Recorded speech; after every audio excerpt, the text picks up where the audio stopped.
दारा शिकोह एक बदकिस्मत शहजादा की इस कड़ी में जानिए कि आखिर औरंगजेब ने अपने ही वफादार मीर जुमला को क्यों कैद किया और इस घटना का दारा के अभियान पर कितना असर हुआ। शाहजहां के आदेश पर बीजापुर अभियान पर गए औरंगजेब के साथ मौजूद सारे महत्वपूर्ण सरदार आगरा लौट आए।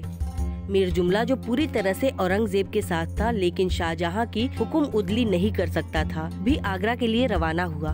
दरअसल दारा मीर जुमला को आगरा बुलाकर उसे सजा देना चाहता था। उसकी योजना थी कि जैसे ही मीर जुमला राजधानी पहुंचेगा उसे कैद कर लिया जाएगा ताकि उसे औरंगजेब से वफादारी के लिए दंडित किया जा सके। औरंगजेब तक यह खबर पहुंच चुकी थी, इसलिए उसने मीर जुमला को गिरफ्तार कर उसे शाही कोप से बचा लिया। औरंगजेब के इस मास्टर स्ट्रोक से दारा की रणनीति धरी की धरी रह गई। अब दारा ने औरंगजेब के दूसरे वफादार शायस्ता खान पर ध्यान लगाया। शायस्ता खान बीजापुर और गोलकुंडा की लड़ाई में औरंगजेब के साथ काम कर चुका था। दोनों के संबंध काफी अच्छे थे।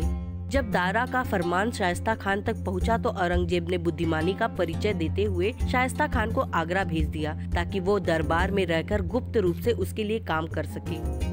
इसकी एक वजह यह भी थी कि मुराद बख्श भी शायस्ता खान को अपनी तरह मिलाने की कोशिशों में जुटा हुआ था।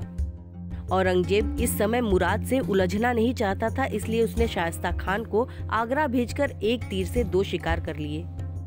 औरंगजेब के पास से सारे जनरलों को वापस बुलाने के बाद दारा ने अब मुराद के खिलाफ शाहजहां को भड़काना शुरू कर दिया।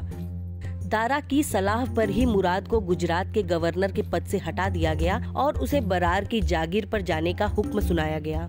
इसके बाद शाह शुजा के पास से भी शाही सेना को वापस बुला ली गई। शाहजहां इतना समझ ही चुका था कि उसके इस कदम से उसके तीनों बेटे बगावत पर उतर सकते हैं, इसलिए उसने तीनों के खिलाफ गुप्त रूप से शाही सेना तैयार कर दी। इन सब के बावजूद बगावत हो ही गई। अगले एपिसोड में हम शाहजहां के तीनों बेटों की बगावत पर डालेंगे नजर। तब तक आप देखते रहिए हमारा चैनल हिस्ट्री एंड मिस्ट्री।